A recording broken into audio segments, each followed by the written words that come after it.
Hello once again.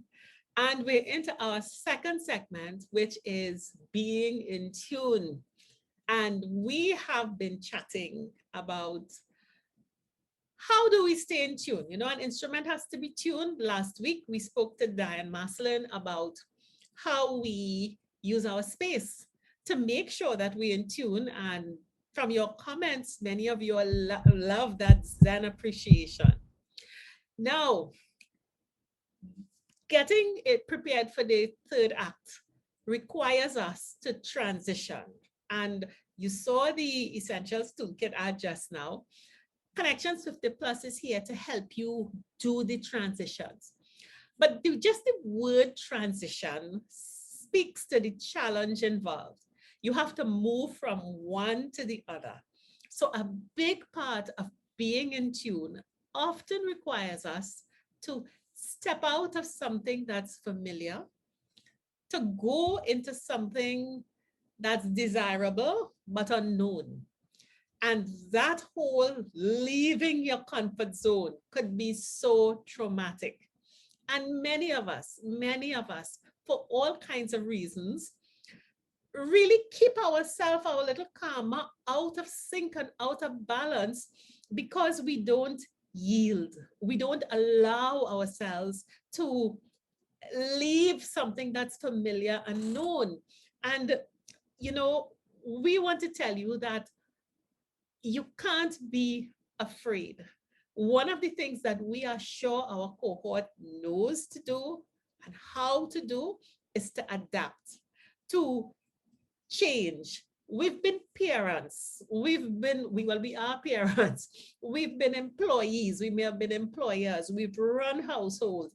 We've seen economies change. We've seen stuff. But somehow, when we come to this stage in life and we have to personally go through the transition, that fear of leaving what we're familiar with, whether it gave us status, whether it gave us financial security, whether it was a relationship, whether it was a business partner, whether it was a community, that a group of friends that we were, or people we were accustomed to. Just the thought of going into something different, going into something unknown, that's the thing that causes us to freeze out of fear. And, you know, I was reading some stuff about what really is fear. Fear is just the failure or the unwillingness to embrace something that is unfamiliar or you feel you have no power over. But what I want to focus on today in living in tune is to tell you that don't be afraid. Transition is necessary. Whether you believe, remember, fear comes from what's in your mind. You may believe you may lose status. You may believe you may lose money. But that belief is really lack of knowledge. You just don't have something to compare it to.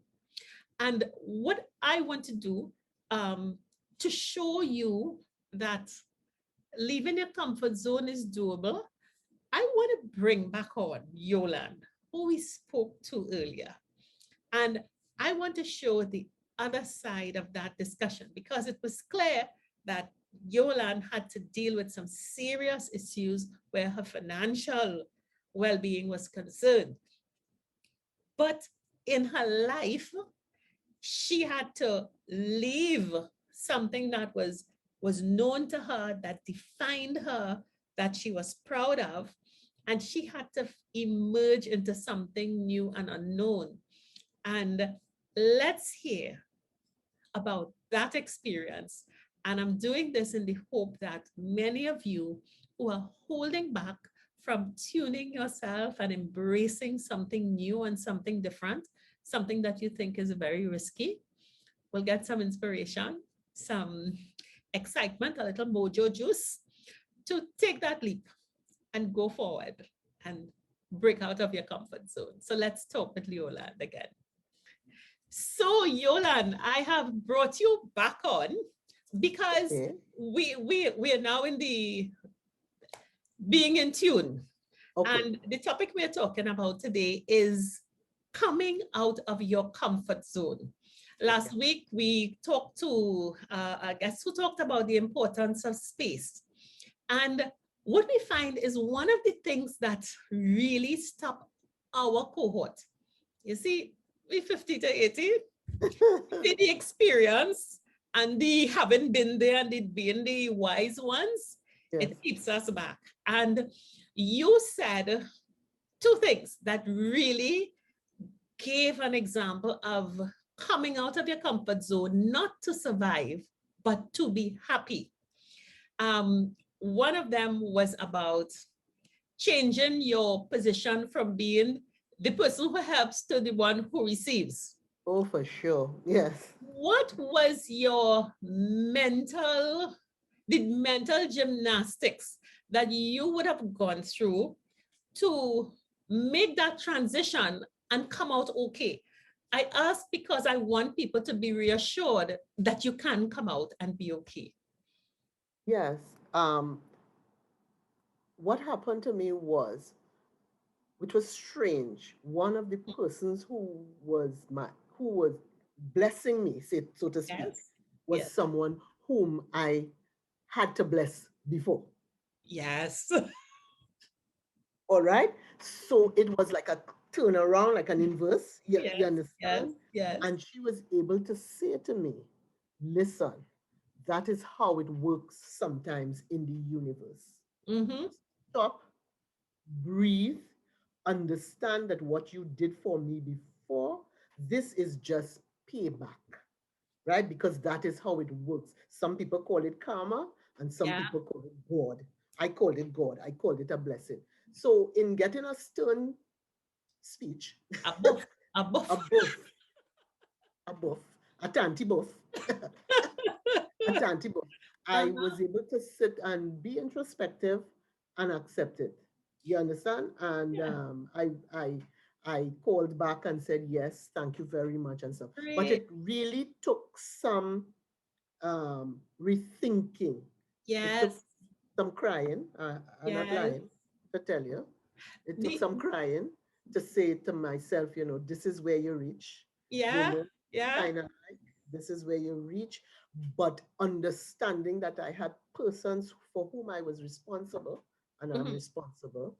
And then for myself, and where I mean, I still had a lot of life in me and I wasn't prepared to give up. So then, okay, all right. That's important, recognizing the life in you. And the second thing that you said, where you put yourself to be in service of someone else. You said someone had to go on a trip, they needed companion. So you were tagging along. Yes. And you were, I was a loafer. And what was this? Yeah, a friend for hire? Were you a friend for hire? But this is what it turned out to be, because the person, it was a long journey across the oceans to the east, and they didn't wish to do it alone. They were being sent and they didn't wish to do it alone, and they found a way to have me included. And paid for, and I went along as a company because there was a fare on that side, and they were comfortable with me, and I was able to fulfill that need. As a companion, I never saw myself in that role before. And again, what would have been the emotion that you would have had to get over? And I know shame and pride are parts of that moving out of your comfort zone. They're companions. Yes, they are companions. You have no status. Yes, you have no status. You are nobody. You're just there on the side. When I went, I wasn't even registered as one of the participants of the, but I went along just being there and being faced with and who are you?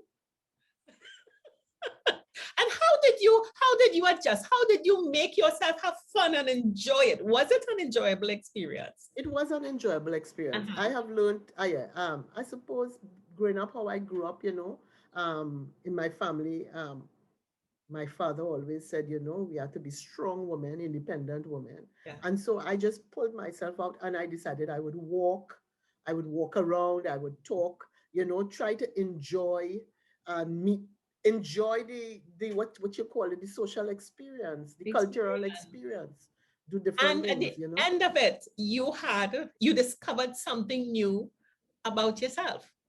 I discovered that I could survive with little.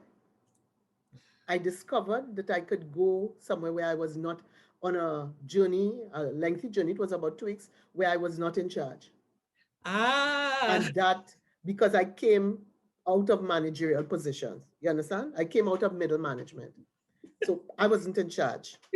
Now, I love that statement because when we talk about being in tune, getting yourself accustomed to a different stage, which is what we are doing on our third act. We are building this new stage and we are writing the script. So we tell our followers that what you were doing on that second act has nothing to do with what you may be doing in the third act. You're creating something new. And that process of writing the script, building the stage, and Jesus Christ climbing up on the stage could be like birthing. We are mothers. Yes. And it's stressful. It is. And I think that's the epitome of coming out of your comfort zone. But like now, men, you all have the same thing when you're looking at your partners, whether it's a birth of a baby or a new project or a new car or your favorite sports team going into a final. Everybody knows the trauma. But we have to not be afraid of the trauma. And Yolande, would you agree that coming out of your comfort zone, the trauma associated with it, which stops people from changing, is loss of status, pride. Paralyzing. It's paralyzing. Wanting to be as you were before, uncertain about how others may see me, see you. How you want to still project the old, and you're stopping the new from flourishing and coming out. Because the fear is of no longer being relevant. The fear is of no longer being relevant. So when I stepped out of that there, and then I continued moving on, and I sometimes met others with whom I was involved. When I say in corporate Trinidad and Tobago, old associates, old associates. Those with whom I went to university, those with whom I would have been to conferences with and all that. And like, what are you doing now? Where are you? Oh, okay. Shame. But I pressed.